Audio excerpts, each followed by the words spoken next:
કેટલી કિંમત હતી અને ચારિત્ર્યની કેટલી કિંમત હતી એવી એક છેલ્લી વાત તમને કરું. ચારિત્ર્યની કેટલી કિંમત હતી અને વેણની કેટલી કિંમત હતી એની મને ગમતી આ નાનકડી વાત ખાસ સાંભળજો. માતાઓ બહેનો સાંભળજો. આ દેશની દીકરીઓ છે એ કેવી કથાઓ સાંભળવી જોઈ. એમને નહોતું આ કાંઈ શાસ્ત્રો કથાઓ આપણા આ કાંઈ કોઈ રમત માટે નથી. આટલા ખર્ચા કરીને મિત્રો બધા આવું કરે છે એ શા માટે કરે છે? એટલે આ મને ગમતી વાત. સવારનો પર ગામડું ગામ ઉદયાચળના ઓરડેથી બરાબર નારીને કોર કાઢી અને હોળક વર્ષની એક દીકરી કુએ પાણી ભરવા માટે આવે છે. 16 વર્ષની દીકરીની ઉંમર અને કુએ પાણી ભરવા માટે પણ રૂપના અમાર જેવી દીકરી છે. આંખડિયું અણિયાળિયું સરથી પાહરિયું જેના હામી નોંધ્યું એની કાળજ હોહર્યું. ગામડા ગામની માલિકો મર્યાદાના લંગર પડી જાય 16 વર્ષની દીકરી છે પાણી ભરવા આવી કુએ એકલી. સૂરજ હજી ઉગું થઈ રહેલો બગબગડું થયું છે. એમાં પાણી ભરતી હતી ગરડેથી કુવામાં પાણી હીંચે. એમાં એક ઘોડે સવાર ઉતર્યો અને આખી રાત વહેલો નીકળેલો. પોતે આખી રાત ઘોડું દોડવેલું. પોતાને તરહ બહુ લાગી ઘોડું આખું પરસેવે રેપજેપ છે. આવું કોઈ નાનકડું ગામ ધોકડવા હોય એવું. અને ગામના પાદરમાં કુએ પાણી ભરતી હતી દીકરી બાઈ. ત્યાં આવીને ઉભો રહ્યો. બાજુમાં આવીને હાથ કર્યો, મને પાણી પાઈશો એમ. બાઈએ જોયું અજાણ્યો કોઈ પુરુષ છે એટલે કીધું કે હા. પણ દીકરી આમ ચારે બાજુ જોઈ લીધું. એ જૂનો જમાનો એક કે હું એકલી છું પાણી પીવાનું કે છે. એટલે નજીક આવ્યો ને એટલે કીધું પાણી તો તમને પાઉં પણ તમે મારા શરીરને સ્પર્શ ન કરતા, મને અડતા નહીં તો પાણી પાઉં. કારણ કે એક વખત હતો પાણી પાવાનું બાનું દઈને બાવડું પકડીને ઘોડા ઉપર બેહારી દે અને અપહરણ કરીને પણ વયા જાય એવો એક વખત હતો. એ સમય હતો. એટલે તમને પાણી તો પાવ પણ મને સ્પર્શ નહીં કરો તમે.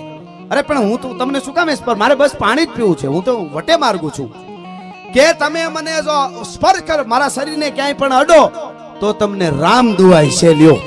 એટલે તરત કીધું હા રામ દુવાય, એમાં શું? હું ભારતની ધરતીનો યુવાન છું, તમને સ્પર્શ ન કરું શું કામે તમે પીવો છો? એ આવ્યો આમ ખોબો રાખ્યો ઉપરથી ઘડામાંથી આમ પાણીનો દડેડો કરી પાણી ખોબે ખોબે પી લીધું. જુવાન બગાત જમ કરતો ઘોડા ઉપર સવાર થયો અને ઘોડું તળ સડી ગયું. કુવેથી આમ આગળ વધ્યું. બાઈ માથે બેડું ભરી અને વાહેથી આવે છે અને ઘોડું સીધું બાગડતા કરતું એક આંગણે આવીને ઉભું રહ્યું ફળિયામાં. અરે મારો વિહામો આવ્યો, મહેમાન આવ્યો, મારો ભાણેજ આવ્યો, મારો જમાઈ આવ્યો. ઘોડી છે ઈ બાંધી અને મહેમાનને ખાટલો ટાળાનો. મહેમાન બેઠો ત્યાં દીકરી ઓલી પાણી ભરીને આવી. હવે એ પાણી ભરીને દીકરી આવી એનું જ આ ઘર હતું. એટલે તરત પાણીનું બેડું ઝટઝટ ઓરીમાં ઉતારી ઓલી એક બાજુ અને ઘરમાં જઈને માને પૂછ્યું, માં કોણ મહેમાન છે? બેટા અમારો જમાઈ છે, તારા લગ્ન બચપણમાં થઈ ગયા હતા, આજી તને તેડવા માટે આવ્યો છે. હા હા હા, બચપણમાં લગ્ન તારા થઈ ગયા હતા બેટા, આજી તને તેડવા માટે આવ્યો છે. બાઈ ને હરમના જેને કહેવાય હેરડા છૂટ્યા. અરે મેં તો એને પાણી પાયું. પણ બાઈ બીજું બધું ભૂલી ગઈ છે વેણનું. પણ મિત્રો એક દી રોકાય, બીજે દી વાત નાનકડી છે પણ વચનની કેટલી કિંમત હતી, ટેક કેવી હતું, ચારિત્ર્ય કેવું હતું. માથા પડી ગયા પછી આ ધરતીમાં સૂર્યનો લડતા હતા એનું કારણ શું હતું? આજ પણ વૈજ્ઞાનિકો ભારત ઉપર સંશોધન કરે છે. તમે બધા ભણેલા છો, વાંચી લેજો. દરિયામાં ભરતી નોટ ભારતના કેલેન્ડર ઉપર આવે. મિસાઇલ કોઈ નાસામાંથી છોડ્યું હોય ને, મિસાઇલ ગ્રહમાં જવું હોય ને વૈજ્ઞાનિકોને, તો આપણું પંચાંગ રાખે છે ભારતનું કે આ તિથિએ આ ગ્રહ આ જગ્યાએ હોય છે. 31 ના એના કેલેન્ડર ઉપર નથી હાલતું એટલું નક્કી કરી લેજો સાહેબ. એટલે હું આ વાતો કરી રહ્યો છું. આ 21મી સદી અમારે આ સાચી વાતો કરવી જોઈએ. એટલે આપણું પંચાંગ રાખવું પડે છે. જેટલી ઘટનાઓ જે વિજ્ઞાન સંશોધન કરે એ બધા ભારતના શાસ્ત્રો ઉપરથી જ કરે છે. એ નક્કી છે સાહેબ. એટલે આ વાત તમને કરું. એની વિદાય કરી હવારમાં દીકરીની યુજમાઈ તેડીને એને ઘરે વયો ગયો. પરિણાની પહેલી રાત મિત્રો. અને પોતાને લગ્ન તો બચપણમાં થઈ ગયા પણ પોતાની પત્નીને તેડી આવ્યો છે. હેતુ ભાઈબંધોને જમવા બોલાવ્યા. સાંજે વાળું પાણી કરીને બધા બેઠા છે. 12 વાગ્યાનો સમય થયો એટલે ભાઈબંધો ઉભા થઈને કે ભાઈ રામ રામ, જય માતાજી, હવે આવો ઘરે જાય. અને બધા ઉભા થયા એટલે પોતે જુવાન એને ઓરડે જાય છે. ઢોલિયા ઉપર 16 દીપિકાઓ જગે છે, દીવડા જગે છે.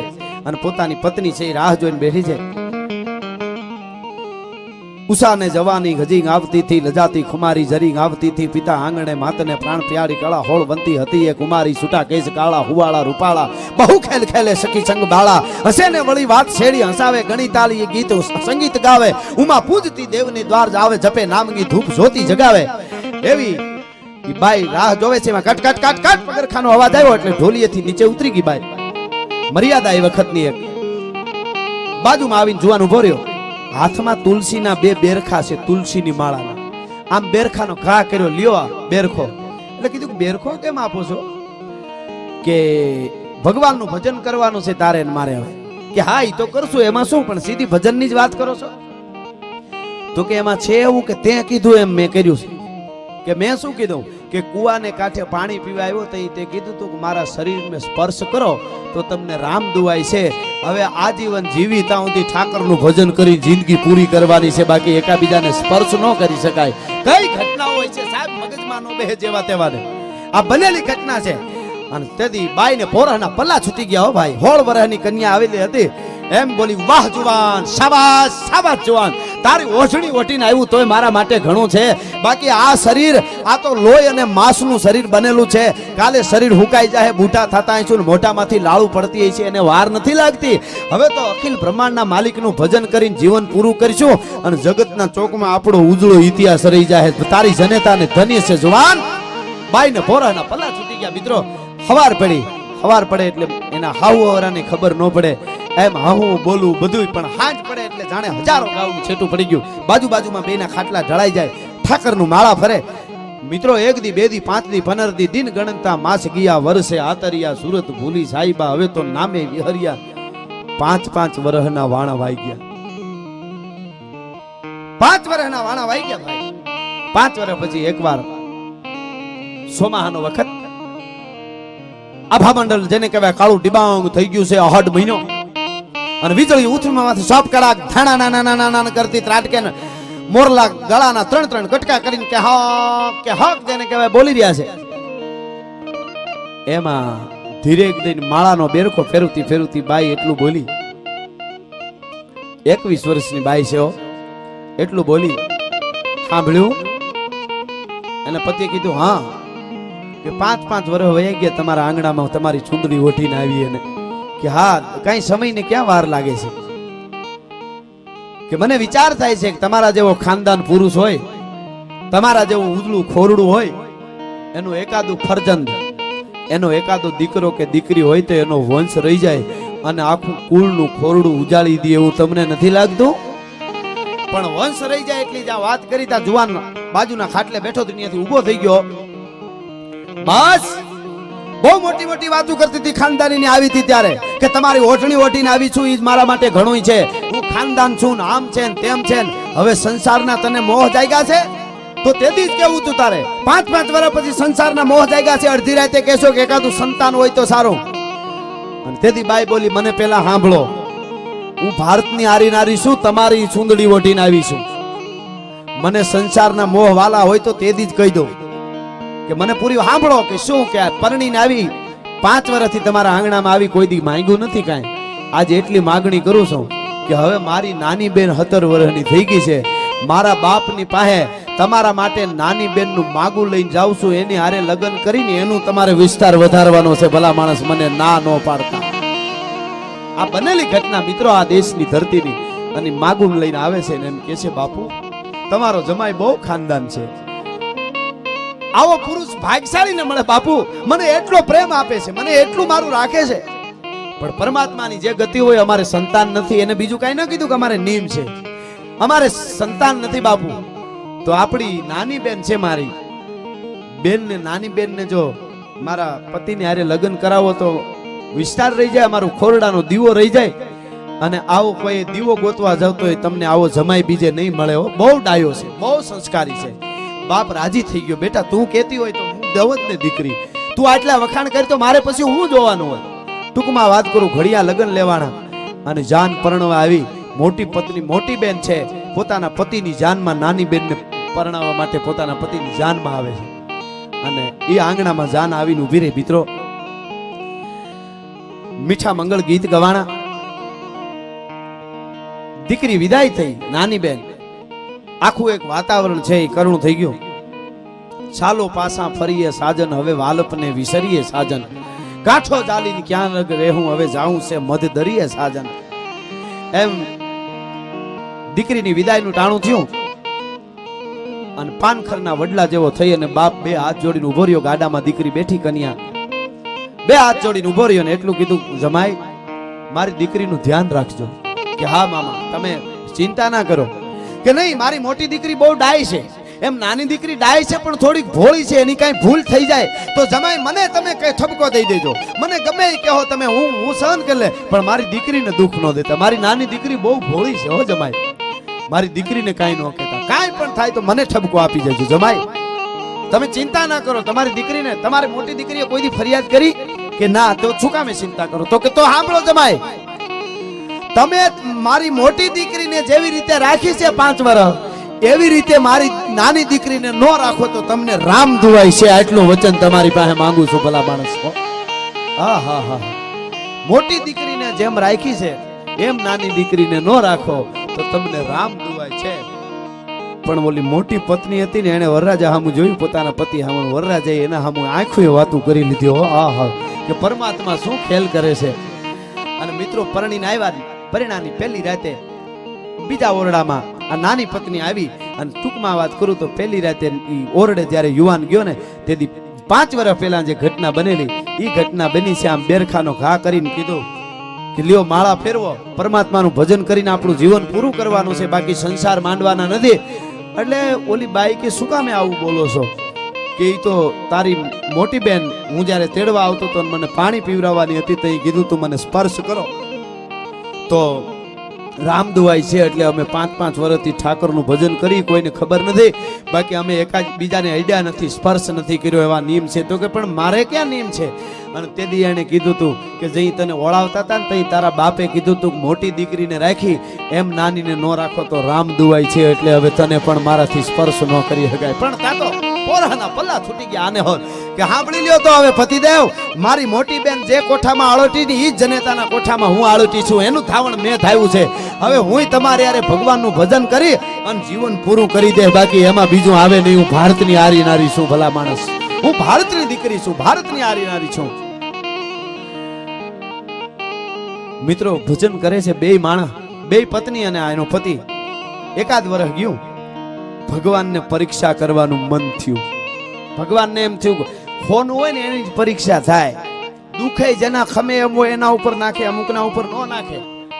એક ઠેકાણે મેં બહુ દુઃખની એક વાત કરી ને, એક હરિચંદ્ર તારામતીની, એક જણો રોતો રોતો આવ્યો કે આપણા ઉપર આવા દુઃખ આવે તો આપણે મરી જાય. મેં કીધું તારી ઉપર ન નાખે ભાઈ, ચિંતા કરીમાં. એના પાસે મીટર હોય છે કે એની પાસે નાખવા કે એની પાસે નહીં, ઈ તો આર પાર ઉતરી ગયા, એના ઉપર આ બધું આવતું હોય છે. એકાદ વર્ષ ગયો એટલે ભગવાનને પરીક્ષા કરવાનું મન થયું. સાધુનું રૂપ લઈને ભગવાન આવ્યા. મિત્રો આ ભારતની ધરતી છે, આ બની શકે. સાધુનું રૂપ લઈને ભગવાન આવ્યા, ભિક્ષા દેહ કરીને આંગણામાં ઉભા રહ્યા. એટલે બે પત્નીઓ પતિ બધા રાજી થઈ ગયા. અમારે આંગણે સાધુ આવ્યા, અમારે આંગણે સંત આવ્યા, અમારું ભજન પાક્યું. હો બાવલીઓ આવ્યો, બાપુ પધારો પધારો. કાચો સીધો લ્યો છે કે પાકો સીધો? તો કે ના પાકો સીધો, તમે બનાવો.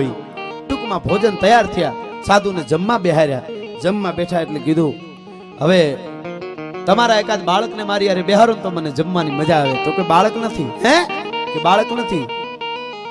લગ્ન થયા ને કેટલો સમય થયો? તો કે આ મારી મોટી પત્ની છે, એમના ઈ આવી મારે ત્યાં, એમને 6 વર્ષ થયા. નાની પત્ની વરસદી પહેલા લગ્ન થયા. કે સંતાન નથી? ના. તો કે વાંજિયા કહેવાઓ, વાંજિયાનું ન ખાવ. અરે મહારાજ બાપુ શું કામે આવું કરો છો? અમારો આશરા ધર્મ લાજે, સાધુ અમારે આંગણેથી ભૂખો જાય તો અમે જીવી ન શકીએ, મરી જાય. કે એક રસ્તો છે. શું? તારી બે પત્ની અનાજનો કોળિયો લઈ અને તારા મોઢામાં એક કોળિયો દે, અને તું તારી બે પત્નીના મોઢામાં એક કોળિયો દે. મારી નજર સામે આટલું કરી દો ને જો, તો હું ટીમણ કરું, તો હું ખાઉં, તો હું જમું, નકર નહીં જમું. કારણ કે એને તો સ્પર્શ કરાવો તો ગમે એમ કરી. ભગવાન છે ને સાધુ થઈને આવ્યો તો. અરે મહારાજ એવું ન કરી. તો કે નહીં, તો તમારે જમાડવો નથી, નાટક કરો છો ભક્તિના, ખોટા છો, તમારું આંગણું લાગ્યું છે, હું ઊભો થઈને ભાગી જાઉં છું. મહારાજ ઘડીક ઉભા રહ્યો. પુરુષ ઓરડામાં વયો ગયો અને વાહે બે પત્ની તરત આવી ગઈ. નકરું કમાડ બંધ કરી દીધું અંદર. અને પુરુષે તાત્કાલિક વિચારી લીધું, સોડવીજો જે જે પાણીએ ચડે, નકર જિંદગી આખી નડે. સોડવીજો જે જે પાણીએ ચડે. પુરુષે તરત નક્કી કરી લીધું બીજો કોઈ ઉપાય નથી. સાધુ આંગણેથી ભૂખ્યો જાય એટલે આપણું આશીર્વાદ ધર્મ, અતિથિ દેવો ભવ, એમાંય સાધુ આશીર્વાદ ધર્મ લાજે. અને જો સાધુને જમાડવો હોય તો કોળિયા દે તો એકાબીજાને અડાઈ જાય. હવે એક કામ કરવાનું છે, ગળામાં રાંઢવા નાખી, રાહ્યું નાખીને આડહરમાં મોભારે લટકી જાય, પ્રાણ છોડી દઈ એટલે ઘરમાં મૃત્યુ થયું એટલે સાધુ જમે નહીં અને આપણો આશરા ધર્મે રહી જાય ને આપણું ટેકે એમનેમ રહી જાય. ખોળિયામાંથી પ્રાણ છોડી દેવા છે મિત્રો. બે પત્ની અને પતિ લટકી ગયા, મોભારે આધારે લટકી ગયા, ગળામાં રાંધવા નાખીને ખોળિયામાંથી પ્રાણ છોડી દીધા. પણને માટે, ટેકને માટે. અને ભગવાન સાધુના રૂપમાં બહાર બેઠો તો એ તો લીલા બધી જાણતો હોય. ઊભો થઈને આવ્યો, કેમ હજી નથી નીકળતા? આમ દરવાજો ખોલ્યો, 3 લાશો લટકે છે. કમંડળ હતો, એમાંથી આમ પાણીની અંજળી ભરીને આમ છાંટી, ક્યાં રાંઢું ગાયબ થઈ ગયો. અને 3 હામાં જળા જળા જળા જળા તેજ મારતા બે પત્નીઓ અને પતિ ઉભા રહ્યા. અરે પ્રભુ તમે પણ આમ કરીને સાધુની સામું જોયું તો ભગવાન અસર રૂપમાં આવી ગયા. શરીરે ધર્યા લાલ પીતંચુ વાઘા પતરંગ ઠેઠી ધરી સીજ પાગા વેલા ઓડ માથે ખુલા કેસ વાકા જોતા નારીઓ વારણા લીધ ઝાકા કડે કટારા ભેટ લીધી કછીને અને 16 કળાથી તેજ જેવું સચીને ભુજા સુત્રમ જોર ગાદાન ભારી નમો શંખ ચક્ર ગદા પદ્મ ધારી અને જળા જળા જળા તેજ ભગવાન મારવા મંડાળા. કમળાપતિ મંગળ કરણ કારણ જય જય જય જગદીશ જીઓ. અને ભગવાનને જોયો, પ્રભુ આપ પધાર્યા, અમને માફ કરજો, અમે તમે સાધુના રૂપમાં હતા ને જમાડી ન ગયા, પણ અમારે નિયમ હતા. અને તેદી એને કીધું તું કે તમારે નિયમ હતા? તો કે હા, કે નિયમ જે તમારા હતા ને એકાબીજાને અડાય નહીં, એ ઓલા અવતારમાં હતા. તમે મરી ગયા હતા, સ્વર્ગમાંથી પાછા હાજીવન કરીને લઈ આવ્યો છો. હવે તમારો સુખેથી સંસાર માંડો. આ તો તમારો બીજો અવતાર છે. ભલા માણસ, હું તમારી ટેક રાખવા માટે આવ્યો છું. પરમાત્મા કોઈ દી તમારી ટેક જવા દેતો નથી. અને ભગવાન અદૃશ્ય થઈ ગયા ને એને સંસાર માંડ્યો. આવી આવી ટેકીલા માણસો આ દેશની ધરતીમાં છે, હતા ને આજ પણ હોય. ન હોય ને તો તમે આવા કામ ન કરી શકો. ભલા માણસ, ક્યાંક ને ક્યાંક એની હાજરી હોય છે. ટાણે તમારે ક્યાંય તમને રસ્તા ન મળતા હોય, બધાય રસ્તા જેથી બંધ થાય તેથી કોઈક આવીને ઉભો રહે ને કે મુંજાણો છો શું તું, તારે તારું બધું થઈ જાય ચિંતા કરીમાં, અને તમારો રસ્તો નીકળી જાય. માનું કે આજ દ્વારકા વાળો કૃષ્ણ છે, એ કઈ 4 ભુજા વાળો હટાણે આવવાનું નથી. એ તો કોક એવા ટેકીલા હોય ને આવે, પણ ટેક રાખે ખરી, પણ તમારે જીવવું પડે. હાલતા ચાલતા મરી ગયા એને કાંઈ ન થાય.